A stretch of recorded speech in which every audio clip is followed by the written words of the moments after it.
What's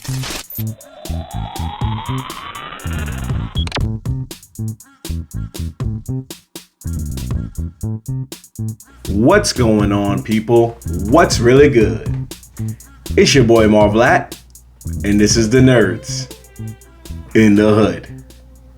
Folks, your boy is back. Feeling better after this holiday weekend that we just had, with Christmas just passing. New Year's Eve is coming up. New Year's Day is coming up. It kind of sucks for me because I didn't get to review a lot of the things that I wanted to review. I didn't get to go over a lot of things I wanted to go over, so I'm gonna have to find other ways to speak my mind on my platform about that. However, I would be remiss if I didn't at least review this one show here that I just finished watching. I wanted to talk about this way back in the summer. I anticipated this coming out, and I said that Adult Swim cannot mess this up for us. And if you follow my show, you know what I was talking about. I was very frustrated about Uzumaki. I was very frustrated about Rick and Morty, the anime.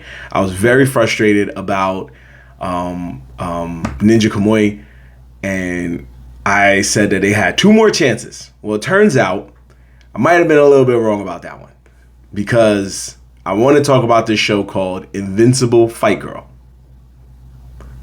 Now, the reason I'm saying that I might have been a little bit wrong about it is mainly due to the fact that it's actually not an anime.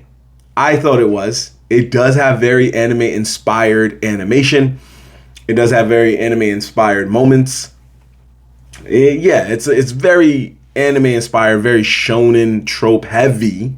However, it is not an anime. I looked it up. I saw what the creator, Justin Gordon Montgomery, was saying, and even he, at no point when I was looking, did he ever confirm it was an anime. The jury can still be out about it, but we gotta call it what it is. It's not an anime. It is a cartoon show. It is an animated show, but it is not an anime. In some technical spaces, you can call it a Western anime, since it has anime art, but it just wasn't made in Japan, or at the very least some country in Asia.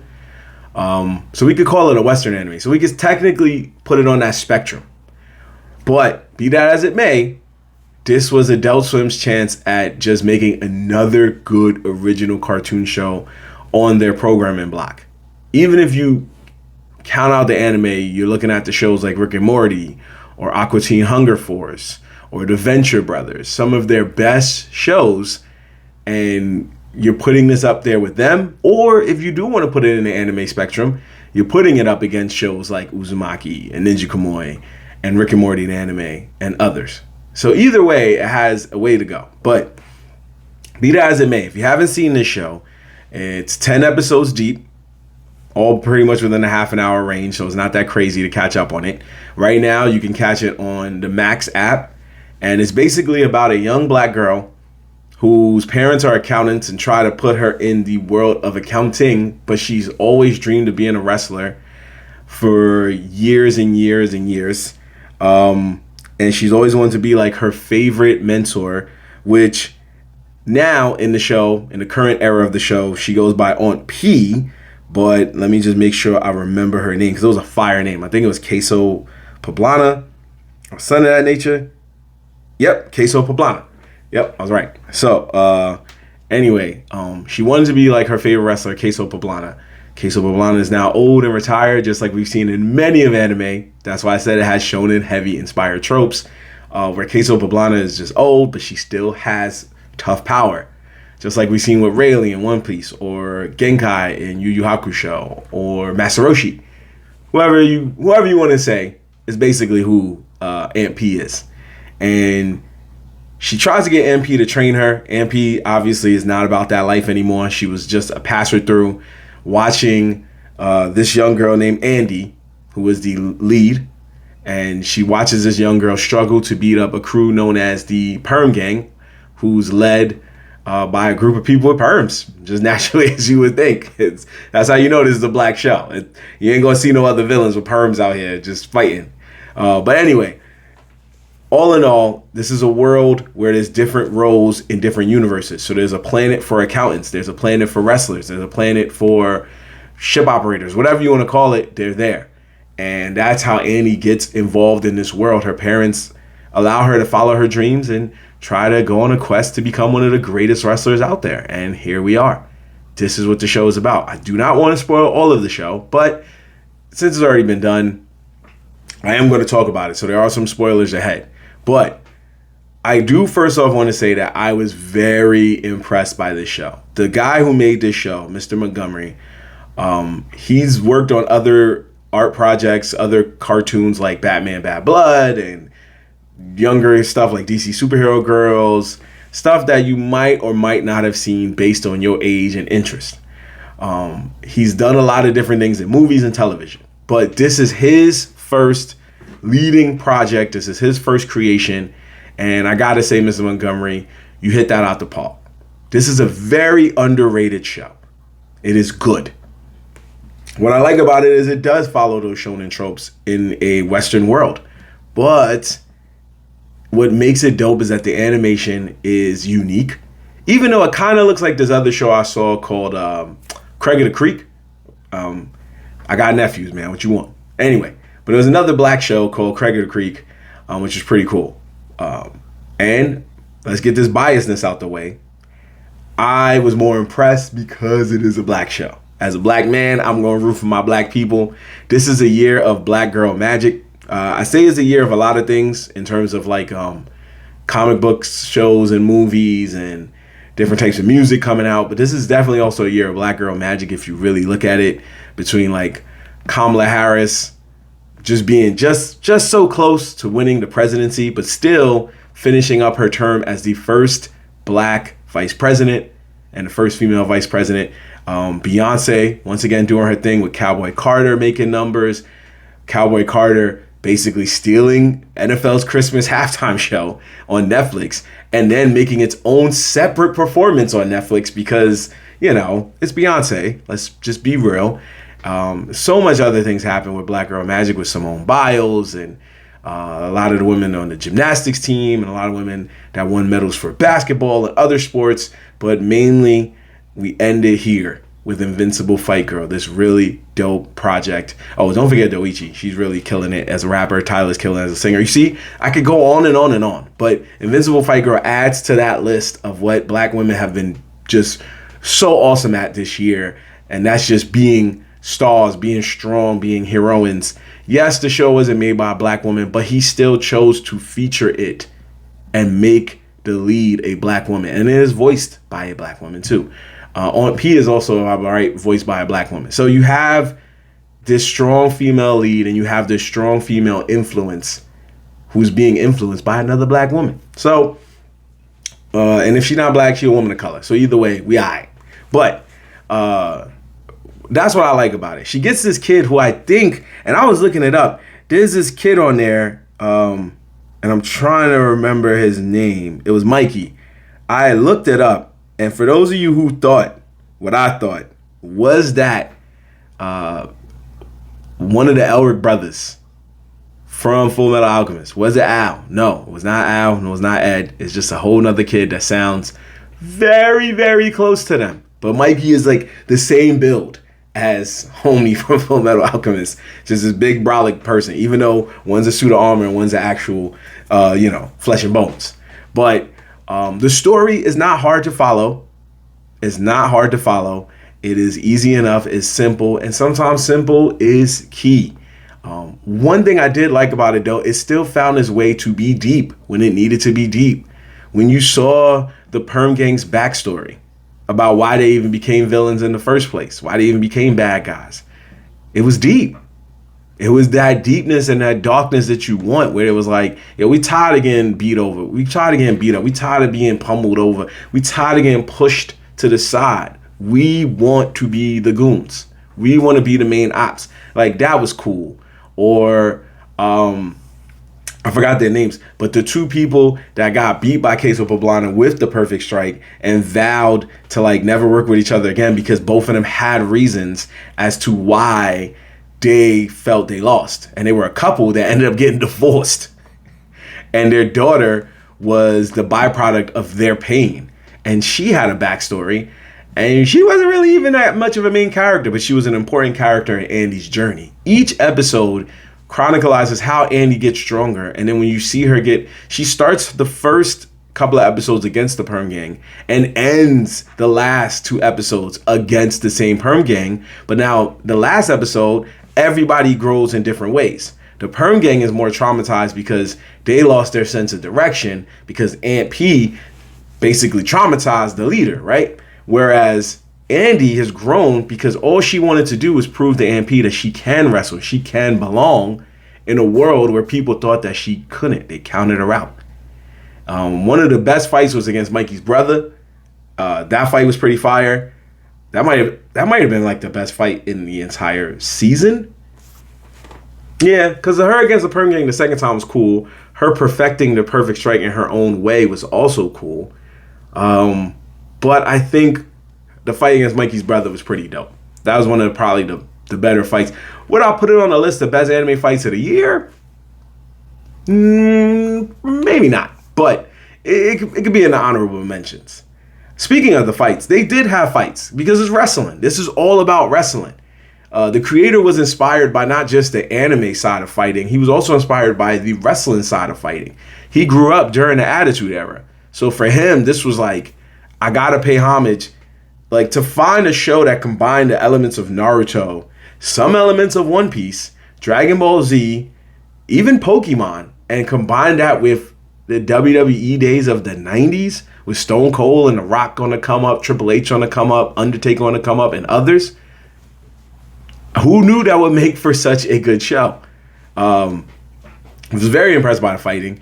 It made sure that even though it was a wrestling show and it was a wrestling show that was more outer spacey, it didn't go too much past what Ultimate Muscle, aka Kinnikuman, Man, was doing. Because Ultimate Muscle is wacky wrestling, but it's fun because it's an anime.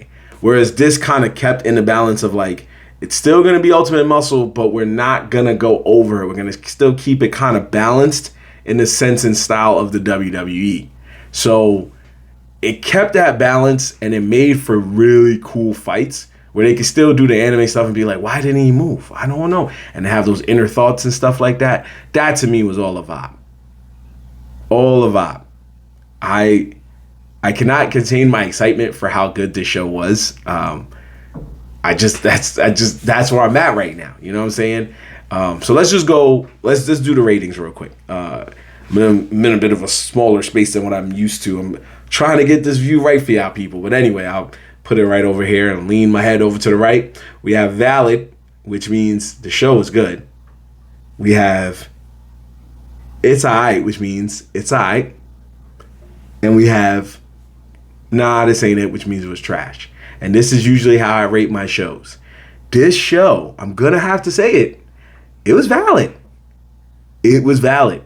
It was valid. For Adult Swim, I need y'all to understand. Rick and Morty took a step back only because I guess they had to do a different kind of storyline with them having to change the voice actor from Justin Roiland getting in trouble. The Venture Brothers not on there no more. They did their one movie. They done. Aqua Teen Hunger Force is done. Adult Swim is still finding its rhythm in the non-anime department in terms of their original programming, whether it be live action or non-live action. But their anime this year has been all else. I've talked about this numerous times. Watch my old videos. But they've taken else. And if you want to call it anime, this is right there. As if you call it an anime, this is their best anime offering ever. If you're going to call it a non-anime, then it is right up there with My Adventures with Superman as their best shows of the year. If you count both of them as anime, then it's their best shows. It's their best anime, period. This is Adult Swim's best anime. But it is a Cartoon Network studio show because it was supposed to be a Cartoon Network original. So it would have been right up there with Adventure Time, Craig of the Creek, Teen Titans Go. It would have been right up there with their best shows. But now it's an Adult Swim show. So I'm going to put it right up there with Rick and Morty. I'm going to put it right up there with Venture Brothers. A lot of people going to be pissed off when I say it. Don't care. This is how we do it, Nerds in the Hood. Speak with our chest. You know what I mean? this is their best show right now to date. This and My Adventures with Superman. When Rick and Morty comes back, and if they make some heat again, cool. It's all love. I'm not saying Rick and Morty's trash. The non-anime one is what I'm saying. But what I am saying is that it's always cool to have fresh new shows, especially when they work. And also, before I forget, Keith David is on this show. He plays not only the narrator, but he plays a man simply just known as the Scouter, because he's just a talent scout for the Evil Wrestling Corporation, which I'm sure we will find out way more about in the next upcoming season, because it's gonna get a season 2. I mean, why shouldn't it not? Or why shouldn't it, for that matter? But this show has exceeded my expectations. I really thought it was going to be goofy or corny or childish, and it still has its goofy moments. And they did kind of take some One Piece sound effects. I know I heard it, not to the exact T, but it was like a paying homage to the One Piece with their sound effects. If you see it, I believe it's the scene, it's episode either 5, 6, or 7. It's one of those where the Cowboys come out and they're not who she thought. They don't look like the way she thought they looked like. She envisioned in her mind, and they make a sound effect similar to when One Piece shows you something that you wasn't expecting. I'm telling you, just look into it. If you're a One Piece fan, you know what I'm talking about. But with that being said, make sure you watch Invincible Fight Girl. Keith David does a phenomenal job as the bad guy and is also the narrator, 2 separate characters, or we don't know. He might be the same character just telling his whole tale. But he scared the crap out of On-P, which tells me he's stronger than he looks. And the way they made him move through the crowd tells you that like this dude might be hiding hidden strength too. But every episode to me was cool. It kept me watching and invested. It was interesting. It was unique, which is one of the most beautiful things you can have on television, is when something is, even when they borrow tropes, is when something is unique and creative. That's going to keep you watching from episodes 1 to whenever. You know what I mean? So do yourself a favor, especially if you're black, watch Invincible Fight Girl. And I'm not trying to play the biased race card. If you're not black, watch it too. If you like wrestling, watch it. But if you're black, just watch it. You know what I'm saying? Just this is all I'm saying. Anyway, I just had to talk about it because out of all the shows in just television, whether it be streaming or non-streaming, here comes this dope show with, especially in a cartoon world. In a cartoon world, how many shows do you really get with a black female lead, let alone just a black lead? In the last couple of years, we had what was it, Dinosaur and Moon Girl, and that show got canceled. The Proud Family did a reboot. Doesn't sound like it's coming back. Wizards of Waverly Place, even though it's not a cartoon, did a reboot, and they got Homegirl on there. She's the lead. She's black. Cool. But how many can you really say? How many? You can't count that much. When I see shows like this doing their thing and they're actually good, I have no choice but to invest. And no choice but to invest my time and attention, because that's all I'm going to give them, into a show like this so it can keep creating and keep getting better. And I can't wait to see what comes out of season 2. Anyway, it's your boy Marv Lat. I'm going to have to catch y'all next time on Nerds in the Hood. Make sure you follow us on all social media using the link tree in the description below. And to end it the way they ended it, don't look back. Peace.